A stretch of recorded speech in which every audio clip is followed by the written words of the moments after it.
अस्सलाम वालेकुम नाज़रीन, मैं हूं शाहिद मित्रा और आप मेरा डिजिटल चैनल देख रहे हैं। फवाद चौधरी साहब को आज लाहौर पुलिस ने अलग सुबह गिरफ्तार किया। उसके बाद दोपहर में इमरान खान साहब ने एक धुआंधार किस्म का खिताब किया। उन्होंने कहा कि मुझे भी गिरफ्तार किया जा सकता है। फवाद चौधरी को गिरफ्तार किया है, फिर असद उमर, शाह महमूद कुरैशी और दीगर को गिरफ्तार करने के बाद मुझे भी गिरफ्तार किया जा सकता है। उन्होंने कहा मैं गिरफ्तारी से डरता नहीं हूँ, लेकिन जो आवाज़ में कपकपाहट थी उससे तो लग रहा था कि इमरान खान साहब खासे घबराए हुए थे और अब शायद उनको अपनी गलती का भी एहसास हो रहा है कि उनको असम्बलियाँ नहीं तहलील करनी चाहिए थी।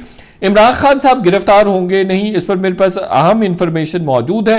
कल रात को भी पीटीआई ने ये information main stream media, social media पर फ्लोट की थी कि इमरान खान साहब को गिरफ्तार करने के लिए पुलिस ने एक अहम मीटिंग की है और मीटिंग करने के बाद पुलिस जो है ज़बान पार्क की तरफ आ सकती है और इमरान खान साहब को गिरफ्तार किया जा सकता है, जिस पर तमाम रहनुमाओं ने ज़बान पार्क पहुंचने की अपील भी की थी और तमाम जो वर्कर्स थे और अच्छा खासा हमने देखा कि क्राउड भी, अवाम भी वहाँ ज़बान पार्क के बाहर मौजूद थी और जमा हो गए थे।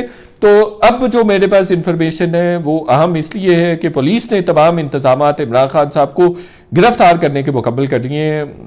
उनकी जो तैयारी है वो मुकम्मल है। गिरफ्तार होंगे नहीं होंगे, बहरहाल ये मैं नहीं कह सकता। बहरहाल इंफॉर्मेशन ये ज़रूर मेरे पास मौजूद है कि पुलिस ने अपने तमाम इंतजामात, तमाम तैयारी मुकम्मल कर ली है और दिन भर हमने ये भी देखा कि ज़मान पार्क की तरफ जाने वाले तमाम रास्तों में डाइवर्शन भी लगाई गई हैं कि ताकि लोग आसानी से वहाँ ना पहुँच सकें। और अब कुछ इस तरह की खबरें भी आना शुरू हो गई हैं कि पीटीआई के जो टॉप टीयर की लीडरशिप है उन्होंने दोबारा भी अपील करना शुरू कर दी है कि आज रात इमरान खान साहब गिरफ्तार हो सकते हैं। मेरी इंफॉर्मेशन जो मेरे पास है उसके मुताबिक, उस खबर के मुताबिक तो पुलिस ने अपने इंतजामात मुकम्मल किए हैं और इमरान खान साहब को गिरफ्तार करने की कोशिश की जा सकती है।